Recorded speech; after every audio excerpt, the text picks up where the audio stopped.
बच्चों सुप्रभात।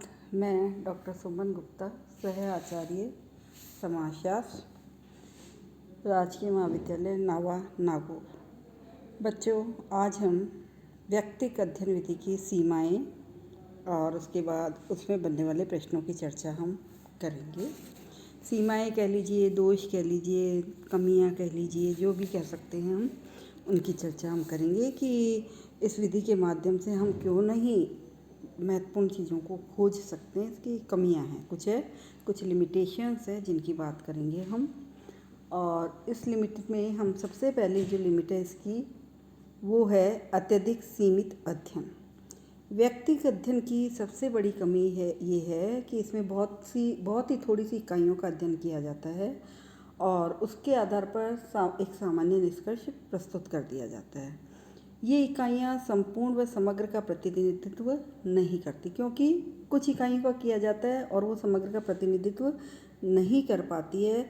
इस कारण इस प्रविधि की तुलना में व्यक्तिगत अध्ययन द्वारा प्राप्त सूचनाएं कभी कभी अपूर्ण और अव्यावहारिक भी हो जाती हैं। नेक्स्ट है अवैज्ञानिक विधि।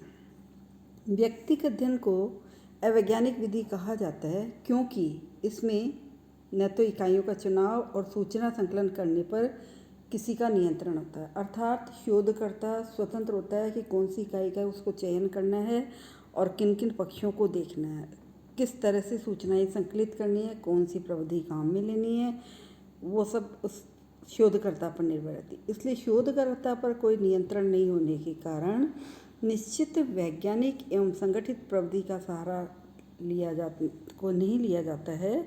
ऐसी स्थिति में संकलित जो तथ्य हैं वे आत्मनिष्ठ होते हैं, सार्वभौमिकता उनमें नहीं रह पाती है। इसलिए कहा जाता है कि व्यक्तिगत अध्ययन पद्धति अवैज्ञानिक है। अतः यह विधि वैज्ञानिक नहीं है या अवैज्ञानिक है, यूँ कह सकते हैं हम। इसके बाद नेक्स्ट है कुछ इकाइयों के आधार पर निष्कर्ष। व्यक्तिगत अध्ययन विधि में केवल कुछ ही इकाइयों के आधार पर निष्कर्ष निकाले जाते हैं। यह इसकी सबसे अधिक महत्वपूर्ण सीमा कही जा सकती है।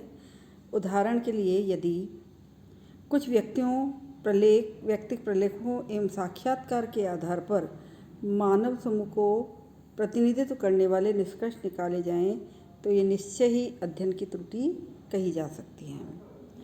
नेक्स्ट है निदर्शन प्रणाली का अभाव। व्यक्तिगत अध्ययन विधि की एक सबसे बड़ा कमी, सीमा या दोष जो भी हम कहें वो ये है कि इस प्रणाली में प्रतिनिधित्व नहीं हो पाता है इकाइयों का समग्र का। अनुसंधान प्राय अपने ढंग से ही इकाइयों का अनुसंधान करता चयन करता है और इस कारण अध्ययन करते समय जो निष्कर्ष निकाले जाते हैं वो सही नहीं होते।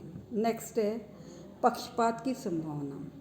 व्यक्तिगत अध्ययन विधि में अनुसंधानकर्ता एक व्यक्ति से संबंधित उन सभी तथ्यों का अध्ययन करता है जो प्रायः उसके जीवन में घटित होते हैं। इस कारण उसका अपना व्यक्तिगत पक्षपात उसमें आ जाता है और इसलिए ये अध्ययन कहना चाहिए शुद्ध अध्ययन नहीं होता, पक्षपात रहित नहीं होता। नेक्स्ट बिंदु है अत्यधिक अशुद्धता।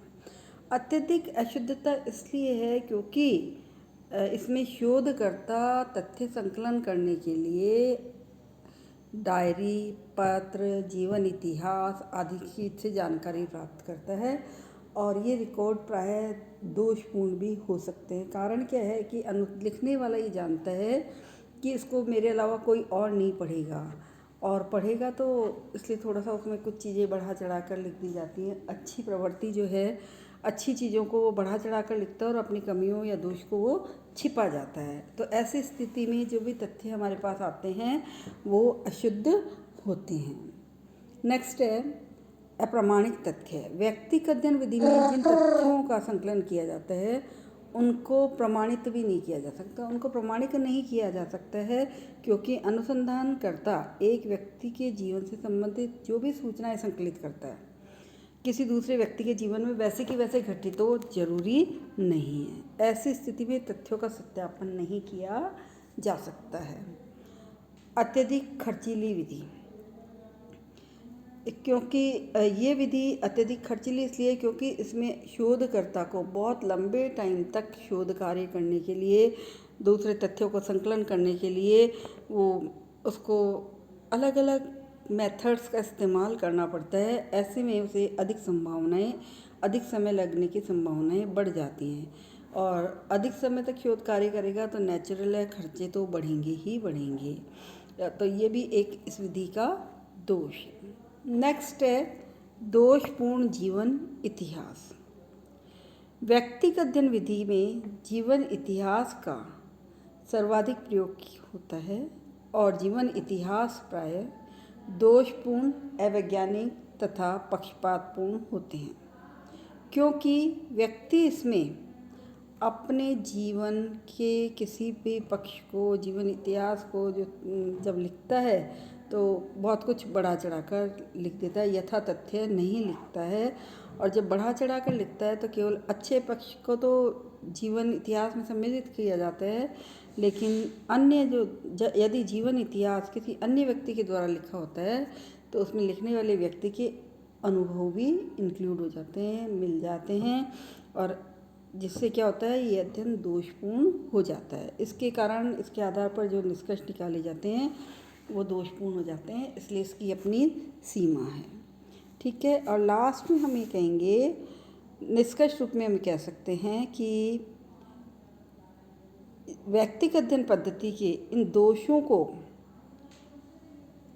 दोषों के आधार पर अगर हम इस प्रविधि का प्रयोग अनुसंधान में कम करते हैं या क्षेत्र में कम किया जाता है, लेकिन तथ्य संकलन की विधि को वैज्ञानिक बना दिया जाए तो व्यक्ति अपने जीवन की सही जानकारी देने का प्रयास करे तो ये विधि अनुसंधान की, शोध की एक अच्छी विधि के रूप में उभर कर आ सकती है।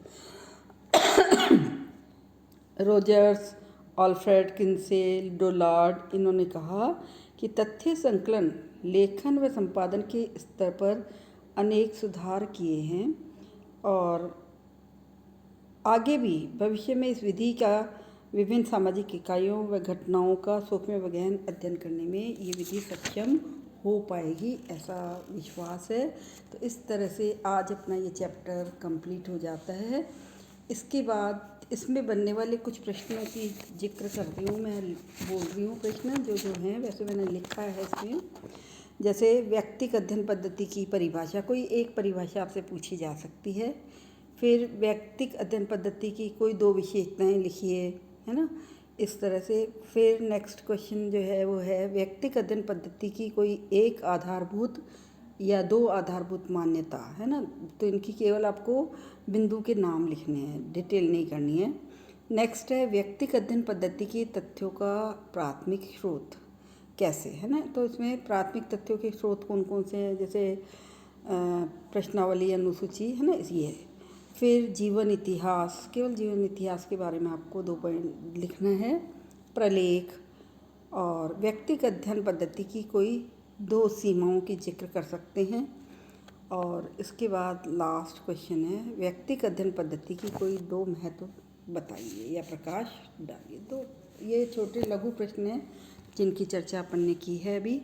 तो इस तरह से आज ये चैप्टर हमारा कंप्लीट होता है। फिर हम कल नए टॉपिक के साथ मिलते हैं। धन्यवाद।